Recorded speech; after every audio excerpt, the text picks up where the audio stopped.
Hi, I'm Ariel, and today I have an advanced English fluency masterclass to help you improve all areas of your English. In this masterclass, you're going to improve your vocabulary, grammar, listening, pronunciation, and speaking. Welcome back to Bookish English. Now let's get started. Section 1. Vocabulary. In this section, we'll review collocations, phrasal verbs, and idioms because you probably agree that these are confusing, advanced, expert topics in the English language. So let me make them easy for you. First, let's review collocations. Collocations are fixed word pairs or groups of words that sound natural together, and the important point here is that using the wrong words sounds unnatural. So, pay close attention. Let's review this very common collocation. A decision. How would you complete this? A decision. Put the missing word in the comments, but don't think about your native language, because it could be different in English. In English, we say, make a decision. Make a decision. This is a collocation, a group of words that sound natural together, and it doesn't sound natural to say, take a decision, or do a decision, even though that might be the word choice that's natural in your native language.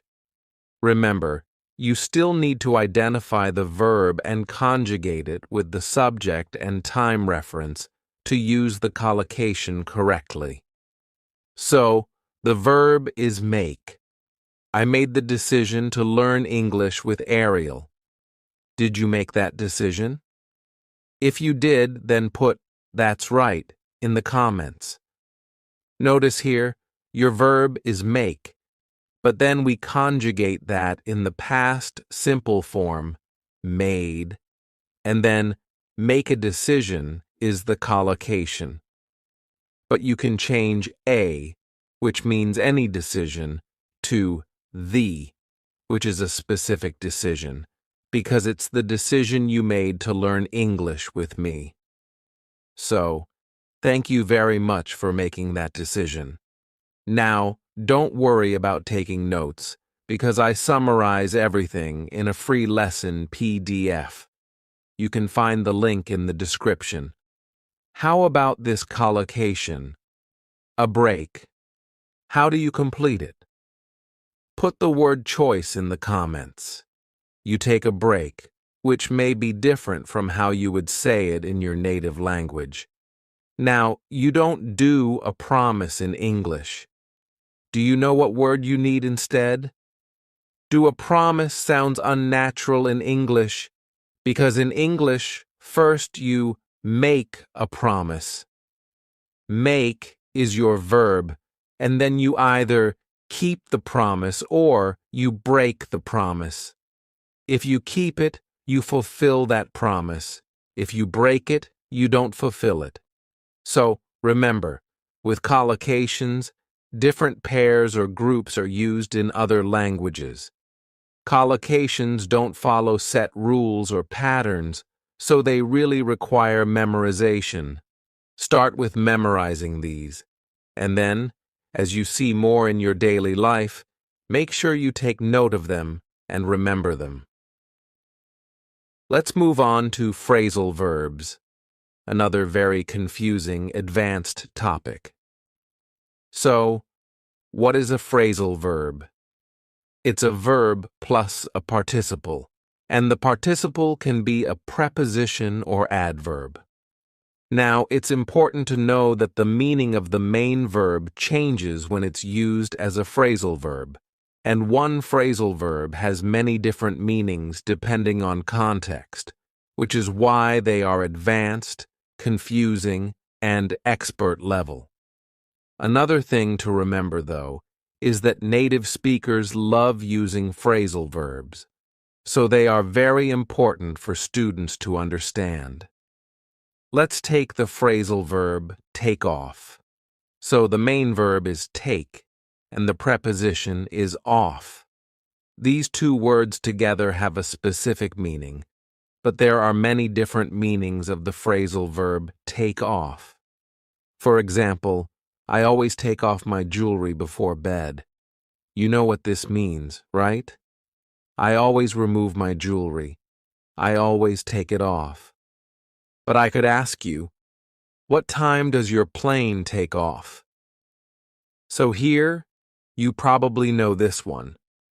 What time does your plane depart from the ground? What if I said, my idea took off? What does that mean? I removed my idea? My idea left the ground? Well, you could think of it like that because it means my idea became successful, and on a chart, success often looks like this, just like a plane. So perhaps that can help you remember this meaning. How about this one? I'm late. I should take off. I should leave. I should leave. Or how about this one? The store took off 50% because of the scratch. So, in this context, take off means reduce or subtract from the amount. So, it's very important to understand the context that the phrasal verb is being used in, because that will tell you the meaning. At the advanced expert level, you also need to understand the sentence structure of each phrasal verb type. For example, you would say, my idea took off. Now, if you wanted to use a pronoun to replace the subject my idea, you would say it took off, because my idea is singular and it replaces the singular. But if I say, I take off my jewelry, and you wanted to use it, you would say, I take it off, because jewelry is an uncountable noun and is conjugated as third-person singular, even though I have more than one piece of jewelry. Now remember, these are advanced concepts. You may need to watch this lesson many times, review the lesson notes in the free PDF many times. That is absolutely what you should do. Are you enjoying this lesson? If you are, then I want to tell you about the Finally Fluent Academy. This is my premium training program where we study native English speakers from TV, movies, YouTube, and the news so you can improve your listening skills of fast English, expand your vocabulary with natural expressions, and learn advanced grammar easily. Plus, you'll have me as your personal coach. You can look in the description for the link to learn more, or you can go to my website and click on Finally Fluent Academy. Now, let's continue with our lesson. Now that you're familiar with phrasal verbs, let's learn 10 common phrasal verbs you can use in your speech every day.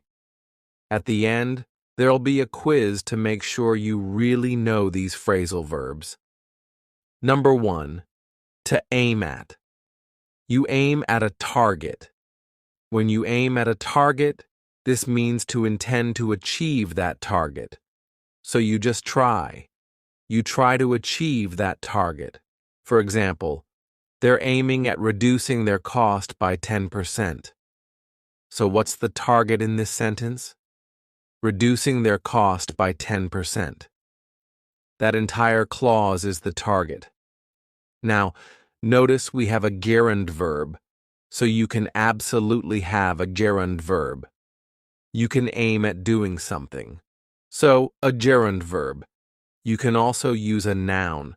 For example, his slingshot was aimed at his neighbor's garage. So, the target in this example is the neighbor's garage, and his slingshot was aimed at it because that's the target he's attempting to achieve. Number 2, to shrug off. This is a great one. When you shrug something off, you disregard it. You don't consider it important. So I could say, his insult. An insult is something negative you say to another person. His insult was aimed at me, to use our first phrasal verb, but I shrugged it off. I said, "Me? I don't care. I'm not going to let it bother me. I'm not going to let it hurt me. It's not important. I'm going to disregard it. I'm going to shrug it off." Now, notice what I'm doing with my shoulders because this is the verb shrug. You can shrug your shoulders, and we generally do that when we want to say, "Me, whatever." We tend to shrug our shoulders, so that's where this expression comes from. Number 3, to egg on. That's right, to egg on. This is a fun one. When you egg someone on, you encourage them to do something, but that something isn't in their best interest. For example, let's say a student is arguing with their teacher. Now, that probably isn't in the student's best interest to argue with the teacher, but if the other students are saying, "Yeah, keep going, you're doing great," they're egging him on. They're encouraging that student to keep arguing, even though arguing isn't in his best interest. Or, let's say you're considering doing something a little risky, like jumping off a high cliff when you don't know what's beneath you, and maybe you're not really serious about it, but the crowd eggs you on. "Oh, do it. You can do it. You should do it." They're encouraging you, even though it can have a really negative outcome. The crowd egged them on to jump off the cliff. Now, most likely, you won't use this in your everyday vocabulary, but you'll commonly hear this on TV, in movies, or when you're reading. So, I wanted to share it with you so you're not confused when you see this, egg on, and you have no idea what they're talking about. Now you do. Number 4, to turn down. When you turn something down, it means you reject that something. We use this in the context of an offer or an invitation. For example, they offered her the job, but she turned it down. She said no to the job. So, of course, you can say she rejected it. But it's very common, more common, to say she turned it down. You can turn down something like a job offer. You can also turn down an invitation from someone else, a social invitation, or a romantic invitation. For example, I asked Marissa out, but she turned me down. When you ask someone out, it means you invite them to dinner or coffee for romantic purposes. I asked Marissa out, but she turned me down. She rejected my offer. Number 5, to zoom in or the opposite, to zoom out. If there are any photographers here, you already know what this means, because when you zoom in, the object becomes closer, and when you zoom out, the object becomes farther away. I'm sharing this with you because everyone is meeting on video conferences now. When you're having a video conference, you have a camera that's focusing on you, and it's really important that you have the correct zoom. You don't want to be too close. If you're too close to the camera, you need to zoom out. If you're too far, you need to zoom in. So, you might ask a colleague, "Hey, I can't see you very well. Can you zoom in?" Or a colleague might tell you, "Your picture's all blurry. You need to zoom out." So now you know what that means for your next video call. Number 6, to wiggle out of. This is a great one. When you wiggle out of something, you avoid a situation, a task, a chore, a responsibility that you don't really want to do, and you avoid it in a cunning way. So, let's say that tomorrow you're supposed to clean out the garage, and you don't really want to, but your wife, your husband, your sister, your brother, whoever, wants you to clean out the garage. Now, tomorrow, when you're supposed to clean out that garage, maybe you get an urgent phone call just at the right moment, and you have to go to work and finish something. But you planned that phone call. You planned that phone call to take place right as you needed to clean the garage, so you did that in a cunning way. So, you try to wiggle out of cleaning the garage. Basically, when you're asked to do something, and then you try to avoid it by creating a scenario where you have another responsibility. Or maybe a friend asks you to move, but you tell them, "Oh, you have a back injury, so you hurt your back, and now you can't help them move." So you try to wiggle out of it. Number 7, to hold up. This is a must-know phrasal verb because we use it when you're delayed, and you're delayed specifically while you're traveling. This could be traveling on a flight or a train, more long-distance travel. But it can also just be traveling from your office to another boardroom, or from your house to the car. So it can be a very short-distance travel, or a more long-distance travel as well. For example, my kids always hold me up when I'm trying to leave. So, you're trying to leave the house, and then your kids say, Mom, I need this. Help me find that. Do this for me." And they delay you. They delay you when you're trying to leave, you're trying to travel. My kids always hold me up. Now, we commonly use this in the passive form. So, you might have an appointment that you're trying to get to, and you're late. When you get to that appointment, you can say, "Sorry, I'm late. I was held up." To be held up. I was held up by my kids. Oh, I was held up. Number 8, to hit it off. This is a great one. When you hit it off, it means you have a very positive relationship with someone right from the first time you meet them. So, let's say you have a new coworker, and the first conversation you have, you realize you have a lot in common. You really like the person. They're nice. They're funny. They like you. The conversation's going really well. You can say, "Wow, we really hit it off." Hit it off. That is just our relationship. We hit our relationship off, but we always use it as, "We really hit it off."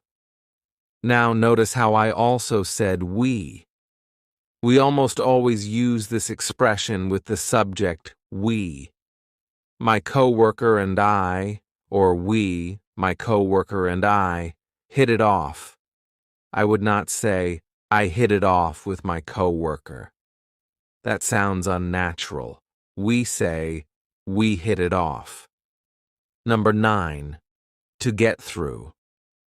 When you get through something, it simply means you finish it, but that something is usually a chore or an unpleasant task, something that isn't enjoyable. For example, I have 10 reports I need to get through by the end of the day. I have 10 reports I need to finish by the end of the day. But when I use the phrasal verb get through, it implies there's going to be some effort, some struggle. I don't really enjoy the task. Number 10, to freshen up. When you freshen up, you quickly improve your appearance. So, before you go into a meeting or to a social event, you can freshen up. You can go into the bathroom and brush your hair, put on fresh lipstick, check your makeup. Now, if you're a guy, maybe you put on deodorant or cologne, things like that. So, you quickly improve your appearance. You freshen up. So let's say you're going out for a nice dinner. You might say, "Oh, just give me 5 minutes to freshen up." So now you have 10 new phrasal verbs added to your vocabulary. Are you ready for your quiz? Here are the questions. Hit pause, take as much time as you need, and when you're ready, hit play to see the answers. So, how did you do with that quiz? Let's find out. Here are your answers. So, hit pause. Take as much time as you need to review the answers. Now let's move on to idioms. An idiom is a group of words in a fixed order that has a meaning that is different from the meaning of each individual word. You know what the verb to break means, right? It means to shatter or damage something. And you know what ice is, right? It's frozen water, of course. But what about the idiom to break the ice? Remember, the group of words has a meaning that is different from the individual word. So, to break the ice, as an idiom, means to make people who have not met before feel more relaxed with each other. This is very common in the workplace. For example, we played a silly word game at the beginning of the meeting to break the ice, for everyone to get to know each other and interact with each other before the meeting starts. But remember that you need to use the idiom in a very specific fixed order. So, you cannot say, "We broke an ice." You cannot say, "We broke ice." You must say, "We broke the ice," because idioms have a fixed word order that can't be changed. Now, if you were talking to your friend and you said, "We broke the ice at the meeting," even though one small word is missing, the word your friend, if your friend is a native speaker, would not understand you, and that's why these concepts are at the advanced expert level. Now let's focus more on idioms, and you'll learn the 20 most common idioms you can use every day. Number 1. To break a leg. Do you know this one? What if I said, "You break a leg"? Do you know what that means? I'm saying, "Good luck." And we generally use this when someone is about to perform in an exam, a presentation, a job interview, or within the theatrical world if you're an actor. So, I might say, "You're going to do great on your presentation. Break a leg. Good luck." And you can simply use those 3 words, break a leg, break a leg, break a leg. Don't worry about writing these down because I summarize everything in a free lesson PDF, and you can find the link in the description. Number 2, to spill the beans. Oh, this means to reveal a secret. So, you tell your friend about this surprise party you're planning for another friend, but then she spills the beans. She says that friend, "Hey, we're planning you a surprise party." You can say, "I can't believe you spilled the beans about the surprise party." So what about you? Can I trust you with a secret? I'm going to tell you a secret, but first, you have to promise not to spill the beans. So, put in the comments, "I won't spill the beans, I won't spill the beans," and then I'll reveal my secret. Spill the beans, spill the beans. Number 3, to hit the hay. Well, I'm going to hit the hay. Do you know what this means? It means, I'm going to bed, I'm going to sleep. So, you might tell your family, "I have an early meeting tomorrow, so I'm going to hit the hay." Now you can also use sack. Hit the hay, hit the sack. They mean exactly the same thing. Let's hit the hay. Well, I'll hit the hay. Number 4, to bite the bullet. This is when you face a difficult situation with courage. So let's say you made a mistake at work. That's a difficult situation, but you're going to face it. So you're going to walk into your boss's office and you're going to say, I made a mistake. So you could tell your coworker, I have to bite the bullet and tell my boss about the mistake. We bite the bullet. Guess it's time to bite the bullet. Number 5. To hit the jackpot. I hope this happens to you. This is when you experience a significant success or gain. You could say, winning the contract felt like hitting the jackpot for our company. So maybe the contract was for a very large amount, or it was with a really prestigious client, so it was a big success, a significant success. We hit the jackpot. Number 6. To catch someone's eye. This means to attract someone's attention or simply be noticed. Her impressive presentation caught the CEO's eye. So notice that possessive. Catch someone's eye, the CEO's eye. So it's possessive. How about this one? His resume caught the hiring manager's eye. So notice the possessive is after the S because there's more than one hiring manager. The hiring managers, it's plural. So you add the possessive after for a plural. So it belongs to the hiring managers. But notice I is always singular. We don't add the S to I. Pick whatever catches your eye. Are you enjoying this lesson? If you are, then I want to tell you about the Finally Fluent Academy. This is my premium training program where we study native English speakers from TV, movies, YouTube, and the news, so you can improve your listening skills of fast English, expand your vocabulary with natural expressions, and learn advanced grammar easily. Plus, you'll have me as your personal coach. You can look in the description for the link to learn more, or you can go to my website and click on Finally Fluent Academy. Now, let's continue with our lesson. Number 8. To hit the nail on the head. This is when you describe precisely exactly what is causing a problem or situation.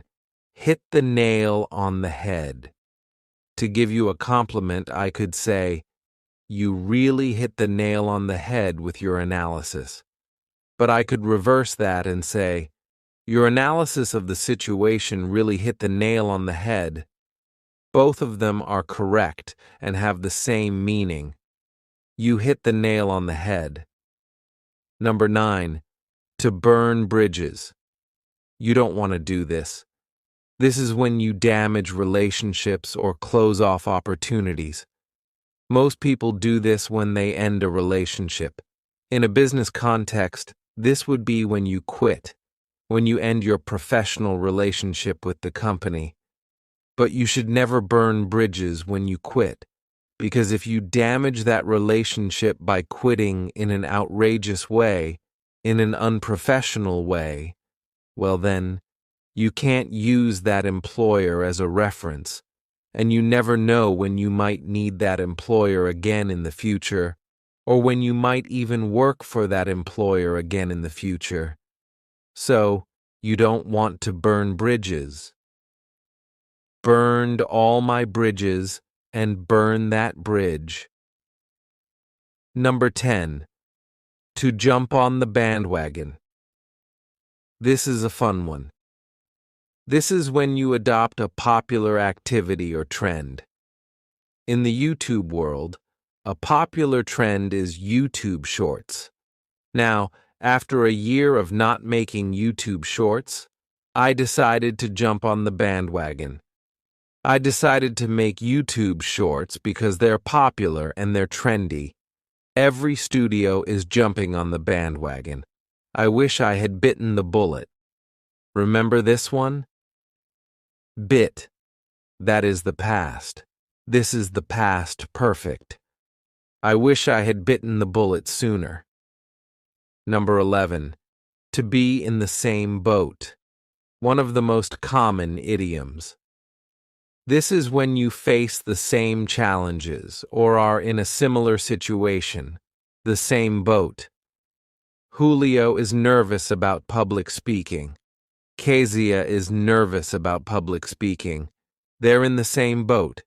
When it comes to public speaking, we're in the same boat. Looks like we're in the same boat. Number 12. SP and span. I love this one. This means neat, tidy, and clean. I always keep my office SP and span. How about your office? You can use this for anything, an entire room or maybe even just a desk. She always keeps her desk SP and span. SP and span. I want them SP and span. Number 13.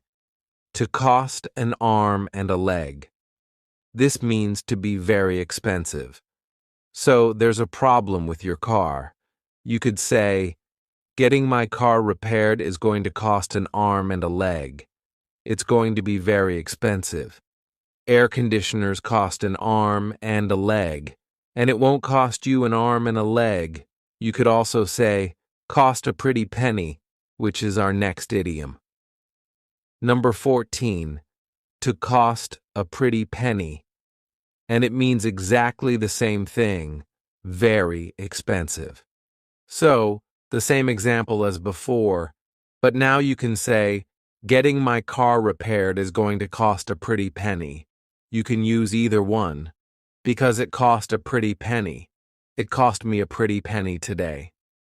Number 15, dirt cheap. Dirt cheap. This means very cheap, very inexpensive. So let's say I see my best friend with this new designer handbag. I can say, wow, that Gucci handbag must have cost an arm and a leg, or must have cost a pretty penny. But then she can say, actually, it was dirt cheap. So I could say, really? Number 16, a knockoff. Do you know what a knockoff is? This is a copy or imitation of a product. So, my friend does not have a real Gucci handbag. It's a knockoff. So, when you buy a Rolex, make sure it's not a knockoff. It's just a cheap knockoff. Number 17, to hit the road. I love this one. I use it a lot. This is when you begin a journey or simply leave a place. So, to begin a journey, you can say, I'm packed. Let's hit the road. Let's begin our journey. Or you can say, oh, it's getting late. Let's hit the road. Yes, hit the road. Let's hit the road. Number 18, to break a sweat. This is when you exert physical effort. So at the gym, if you run really fast, you're going to break a sweat, which means you begin sweating. To break a sweat. But it could also be when you work really hard. You could break a sweat. But we also use this in the negative. Oh, this lesson was too easy, Ariel. I didn't even break a sweat. Well, I'll have to make the next one harder for you. Number 19. To be under the weather. A must-know idiom. This simply means to be or feel sick. So you might send a message to your team and say, I'm going to work from home today. I'm a little under the weather and I don't want to get anyone sick. Well, they're under the weather. And finally, number 20, to call it a day. This is when you decide to stop working on something. Well, this is the 20th idiom, so let's call it a day. I'm going to stop working on this video. I'm going to end the video, and you can stop as well. Well, in just a few minutes now, notice the expression, let's call it a day. If it were 8 o'clock at night, you could say, well, it's 8, so let's call it a day. Or, let's call it a night. So, at night, you can choose to use night, but you can also still use day. You can just use day for all situations. Call it a day. We're going to call it a day. Now let's move on to section 2, grammar. But in this entire section, you're going to still expand your vocabulary as well. Because in this section, we are talking about gerund verbs. This is definitely at the advanced expert level, but remember, even if you're a beginner or intermediate, I'm going to make this very easy for you. So, what is a gerund verb? A gerund verb is the base verb plus ing, and the gerund verb functions as the noun. Gerunds are used in many different ways. Number 1, the subject of a sentence. Swimming is my favorite activity. So, swimming is the gerund. It's your base verb plus ing, and it is the subject of this sentence. It's the noun. So, notice that sentence structure. Noun plus verb plus object. That's the basic sentence structure in English. But our noun, our subject, is a gerund verb. Gerunds are also used as the object of a verb. You most likely know this with verbs of preference, which you learn at the more beginner-intermediate level. She enjoys. You need a gerund, right? She enjoys reading novels. So here, the gerund functions as the object of the verb. It tells you what she enjoys. She enjoys what? She enjoys reading novels. Now, since this is a super advanced lesson, you could take this sentence and turn it into a gerund statement, number 1, and say, reading is her favorite activity, or reading novels is her favorite activity. Gerunds are also used as the object of a preposition. This one is easy. If you have a preposition, your next verb is a gerund verb.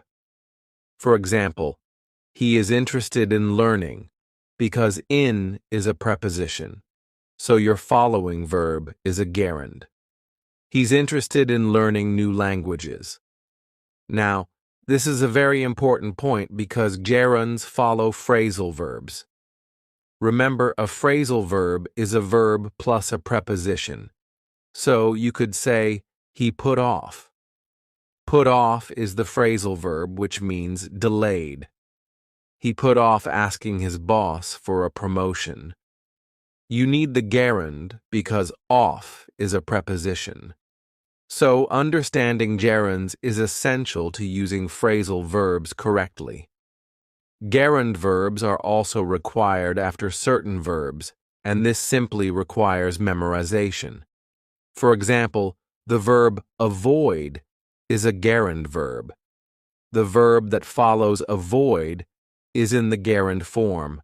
I avoid eating junk food. It's worth. Worth is a gerund verb. The verb that follows is a gerund. It's worth learning English. Gerunds are also used as part of a compound noun. I bought new running shoes. So here, running is a compound noun with shoes. It describes the shoes, so it's not just shoes, it's running shoes. Now, let's review some common gerund expressions, and I chose these expressions because they're ones that students have asked me about or I have seen mistakes with. For example, she is committed to improving her English fluency. So here, the expression is to be committed to belongs to the expression, and to is a preposition, which is why your next verb is in the gerund, improving. Because this is an expert level lesson, remember that you can have a preposition plus noun or gerund. For example, she is committed to. I just need a noun, something, instead of a verb and ing. Well, the something could be her English fluency. So I can simply say, she is committed to her English fluency. So you can use a noun or a gerund. You could ask, who is responsible for? Notice here, the preposition is for, and then you need your gerund. Who is responsible for managing the project? This is one I see a lot of mistakes with. I'm used to waking up early. So the expression is to be used to something or doing something. We look forward to meeting the new team members. Look forward to. To is part of the expression. It's a preposition, so you need the gerund. The consultant advised against investing in the project. So here, against functions as a preposition, so you need the gerund, advised against investing in the project. Let's focus more on one specific area where you'll use a gerund verb, and this is with the verb go plus gerund with physical activities. These are your leisure activities, your hobbies, things you do every day. Now, this is a sentence structure that we use in very specific situations, and that one situation is when we're talking about an activity that involves physical movement. So, a lot of these are just the physical activities that you do as leisure activities. Now, when we talk about these, we don't follow our basic English sentence structure, which is subject plus verb plus infinitive, which is to and verb. So, for example, I don't say, I go to hike every Sunday. Go is our verb, and in the regular sentence structure, the following verb would be in the infinitive, which is what you see here. But this is incorrect. We need our gerund verb, which is simply a verb with ing. This is an alternative sentence structure, an irregular sentence structure, that we only use in specific cases with verbs of physical activity. Go is one of those cases. So I need to say, I go hiking. I take my verb hike and I simply put it in the gerund form with ing. I go hiking every Sunday. That's the correct sentence structure. So just remember that this sentence structure is subject plus go plus gerund plus verb and ing. Now remember that go is our active verb, and we're going to conjugate it according to the subject and the time reference. So when I say, I go hiking every Sunday, that's my verb to go in the present simple, conjugated with the subject I, because I'm talking about a routine. But let's say my time reference is yesterday. It would be, yesterday I went hiking. So remember, our active verb go is the one that's going to change and be conjugated with the subject and time reference. But the following verb, the gerund verb, doesn't change. It's going to stay in that gerund form. Yesterday, I went hiking. Now, I could change my subject and change my time reference, and I could say today. But as a future event, today, she's going hiking. So here, my verb go is in the present continuous and is conjugated with the subject she. But still, hiking doesn't change. So remember that it doesn't matter what your subject is or your time reference is. The verb go is going to be conjugated, but the verb in gerund form, your physical activity, is not going to change. Now you're probably wondering, what activities can I use this structure with? So, I'm going to give you a list of the most common. This isn't an exhaustive list. There may be others not on this list. So, if you can think of one that isn't on this list, put it in the comments. So, let's review this list together. Running, jogging, hiking, camping, canoeing, kayaking, diving, boating, shopping, snowboarding, skiing, climbing, fishing, surfing, horseback riding. The verb is riding. Horseback just describes what type of riding, but our verb is horseback riding. And dancing. Again, there may be other verbs of movement and physical activity that aren't on this list. If you can think of any, please put them in the comments below. Now, before you go, let's look at one advanced change to this sentence structure. Okay, let's look at this sentence. I could say I enjoy going hiking. What's going on here? Now you see two gerunds. The verb go is in the gerund form, verb plus ing, and then hiking, our activity, is in the gerund form. So always remember that the verb go needs to be conjugated according to the sentence structure. Okay, so here I have I enjoy. Now, enjoy is a verb, but not just any verb. It's a gerund verb, which means the verb that comes next, in this case, go, that's the verb that comes next, needs to be conjugated in the gerund form. So, when you look at this sentence, we have two gerunds. Go is in the gerund form because it follows the verb enjoy, which is a gerund verb. Hiking is in the gerund form because it follows the verb go. In the context of go plus physical activity, that verb of physical activity is in the gerund form. So, as you become more advanced with English, you'll need to identify what's going on in a sentence. If this example is too advanced for you, that's okay. You can just focus on the information I said before and forget about this one. But if you are at that level where you're nodding your head and you understand me, that's awesome.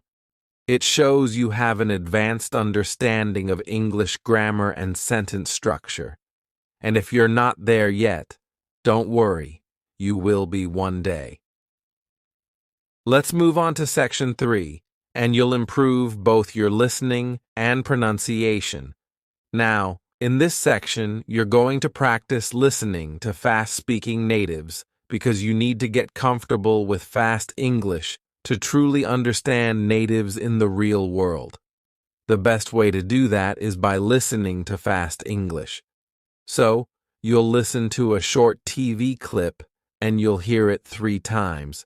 And I want you to write down what you hear in the comments. Now, as a hint, there are 9 words. 9 words. I'll play it 3 times. What do you want me to do about it? What do you want me to do about it? What do you want me to do about it? So, did you hear what he said? How many words did you hear? He said, "What do you want me to do about it?" Of course, he didn't say it like that, because he connected his speech, but that's what he said. So, let's listen one more time. What do you want me to do about it? Understanding natives and improving your listening comprehension overall will become easier once you understand connected speech. This is where sounds are naturally combined in spoken English. This applies to spoken English only. Now, native speakers don't always use connected speech, so let's listen to the exact same sentence, the exact same 9 words. But you might find this clip easier because the speaker doesn't connect her words. Let's listen now. What do you want me to do about it? So remember, using connected speech is not a requirement. It's not a rule. It's simply something that naturally takes place frequently in spoken English. So, Let's listen to the connected speech clip again. What do you want me to do about it? Remember, he said, what do you want me to do about it? So, in connected speech, we can take words like, what do you, and combine the sounds together to produce one new word. What becomes what. Now, want me. Here, all we're doing is we're not pushing out that T sound. This is called a flat T, and it makes it easier to connect to the next word, the next sound. Want me, want me, want me. So instead of saying want me, just say want me. Now instead of saying to, you can say T, a very unstressed T, but connect it to your next sound. To. And then about it. Here, this is called linking, where we link these two sounds together. So, about it, I'll actually use a soft D sound, and you'll hear that sound on both sides of the word, and I'll say it as one, about it, about it. And that's how these 9 words can sound like, what do you want me to do about it? Now you also have to understand the meaning of this in order to truly improve your listening comprehension. What do you want me to do? This is asking, what actions do you want me to take? And remember, I said you need to pay attention in your daily life and learn collocations, phrasal verbs, and idioms as you are exposed to them. So here, remember, you take an action. Now, about it here represents the situation. I don't know what the situation is because we only have these 9 words, but it would represent some sort of situation. Now, you should also be thinking about what we previously learned in this lesson. We have about, which is a preposition. So technically, you could use a verb in this, but you would need to use the gerund verb. I could say, what do you want me to do about losing the client? What action do you want me to take about losing the client? Are you feeling like an English language expert? Let's move on to our final section, Section 4, Speaking. One of the best ways to improve your speaking confidence is through shadowing. This is when you repeat what you hear, but you repeat it out loud, which means you say the words, and the words are audible. Someone can hear your words. You're not saying it in your head, you're just saying it out loud. And while you're shadowing, you want to imitate, which means copy. You want to imitate the sounds, the pronunciation, but also the rhythm and the intonation, so you sound just like whatever you're shadowing. So, let's practice this together. I'm going to say a sentence, and I will leave enough time for you to say it out loud, and I want you to copy the sounds, the rhythm, and the intonation. You will recognize these sentences because they are points we previously discussed in the lesson. Our first sentence, I'll say it 3 times. Did she keep her promise? Did she keep her promise? Did she keep her promise? We took off around 10. We took off around 10. We took off around 10. How did you break the ice? How did you break the ice? How did you break the ice? Going hiking is so fun. Going hiking is so fun. Going hiking is so fun. What do you want me to do about it? What do you want me to do about it? What do you want me to do about it? Let's keep doing more listening exercises because at the same time, you'll improve your pronunciation and you'll also shadow me so you improve your speaking. Here's how this lesson will work. I'm going to say a sentence 3 times at a natural, fast pace, and you need to write down exactly what you hear in the comments. The examples are going to go from beginner, A1, to more advanced, B2, so let's see if you can complete this whole lesson. Our first listening exercise, I'll say it 3 times. Thanks for your help, you rock. Thanks for your help, you rock. Thanks for your help, you rock. Did you get this one?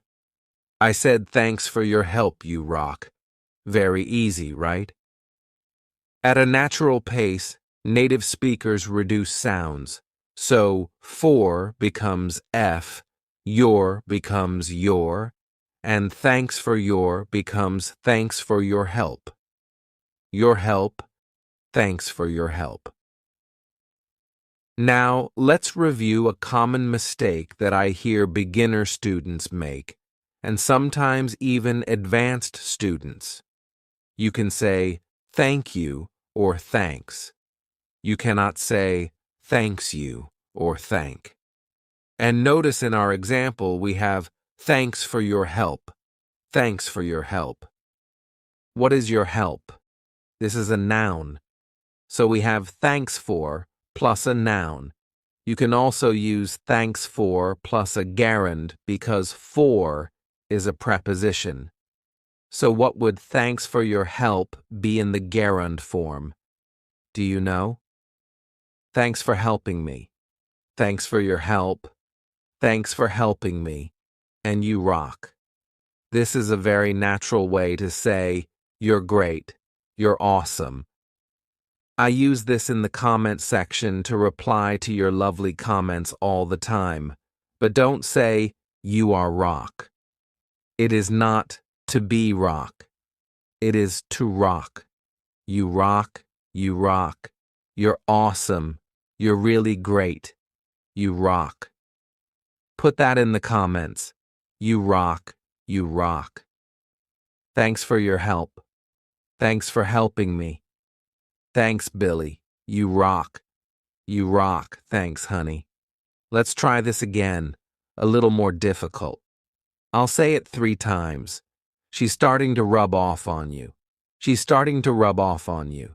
She's starting to rub off on you. Did you get this one? I said she's starting to rub off on you. She's is our contraction. She is. She's starting T. So instead of to, you can use an unstressed T. She's starting to rub off because rub off is a phrasal verb. They go together. I can take that B sound and connect it to the next word, but I have to combine them together. I have to say them as one word. RB rub off. Rub off. I can also take that on and add it together, so I'm saying those 3 words as one. Roan. So here, I'm taking the F from off and adding it to on. Thon, ron, rub off on you. What does this mean? To rub off on someone is when someone's behavior or personality affects someone else. Let's take Janice, and let's say Janice loves helping other people. Now let's say Fernando spends a week working with Janice, and now Fernando starts helping other people. You could say Janice rubbed off on Fernando. Here we have it in the past simple. Rubbed, rubbed off on. Janice rubbed off on Fernando. Now you could also take the specific personality trait or characteristic, in this case, Janice's helpfulness, which is a noun. Janice's helpfulness, because the helpfulness belongs to Janice, so it's possessive. Janice's helpfulness rubbed off on Fernando, so that specific character trait of Janice transferred to Fernando because they spent time together. Marcus is really rubbing off on you. Finally, I'm rubbing off on you. My deviousness is finally rubbed off on you. Let's try this again. I'll say it 3 times. He rubs me the wrong way. He rubs me the wrong way. he rubs me the wrong way. Did you get this one? I said he rubs me the wrong way. Notice this expression uses the verb to rub, and our last expression used the verb to rub, but they have completely different meanings. And that's why this is a more advanced listening exercise, because maybe you understood the words, but you don't know what this means. To rub someone the wrong way means to annoy someone, but without intending to. Remember Janice from our last example? She was very helpful, but maybe for some reason, she just rubs you the wrong way. She annoys you, but there's nothing that she does to annoy you. Just maybe your personalities clash. They don't go together. So, if you're planning a social gathering, you might say, "Is it okay if we don't invite Janice? She rubs me the wrong way."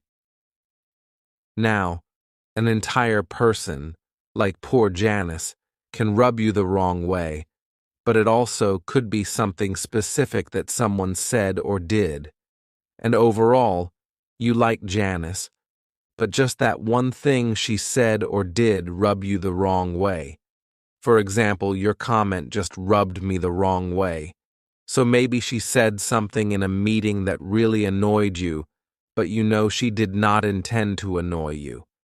So here, your comment, this is a noun, your comment rubbed. The past simple of the verb to rub, and notice that soft D rubbed me the wrong way. Is it me? Like, do I rub you the wrong way? Not J. Guy rubs me the wrong way. She rubs everyone the wrong way, but Pop. Our final listening exercise, and the most advanced. I'll say it 3 times. I had a hunch he'd quit. I had a hunch he'd quit. I had a hunch he'd quit.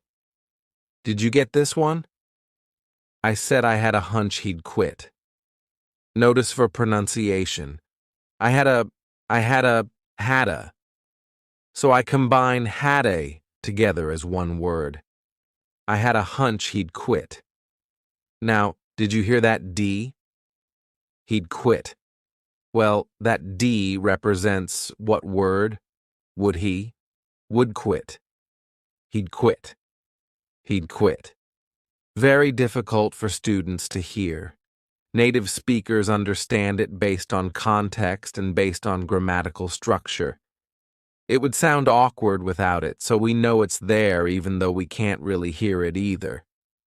When you have a hunch is the noun, and then the verb that goes with it is have.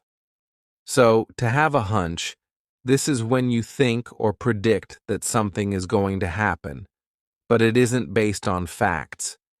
It's based on your intuition, your feeling. So you could say, I have a hunch she'll accept our invitation. Now, if someone replies back and says, why? All you would say is, because I have a hunch. I have a feeling. I have a gut feeling. And notice the grammar here. I have a hunch. This is the present simple. And then, she'll accept, she will accept. That's the future simple. I have a hunch she'll accept our invitation because you're making a prediction about the future. But you could use this in the past, like our listening exercise. I had a hunch last week in the past. So that's the past simple. Last week, I had a hunch that he would quit. So would is the past simple of the verb will. I had a hunch that he'd quit. And using that is optional. You don't need it. You could simply say, I had a hunch he'd quit. I had a hunch, just a hunch. I had a hunch, but I wasn't certain. Now let's do an imitation exercise so you can practice speaking fast just like a native. I'll say each sentence again 3 times, and this time I want you to repeat each sentence out loud. Here we go. Thanks for your help, you rock. Thanks for your help, you rock. Thanks for your help, you rock. She's starting to rub off on you. She's starting to rub off on you. She's starting to rub off on you. He rubs me the wrong way. He rubs me the wrong way. He rubs me the wrong way. I had a hunch he'd quit. I had a hunch he'd quit. I had a hunch he'd quit. Amazing job. Think of everything you learned in this masterclass. Do you want me to make another masterclass just like this? If you do, then put masterclass, masterclass. Put masterclass in the comments. And of course, make sure you like this lesson, share it with your friends, and subscribe so you're notified every time I post a new lesson. And you can get this free speaking guide where I share 6 tips on how to speak English fluently and confidently. You can click here to download it or look for the link in the description. And I have another lesson I know you'll love. Make sure you watch right now.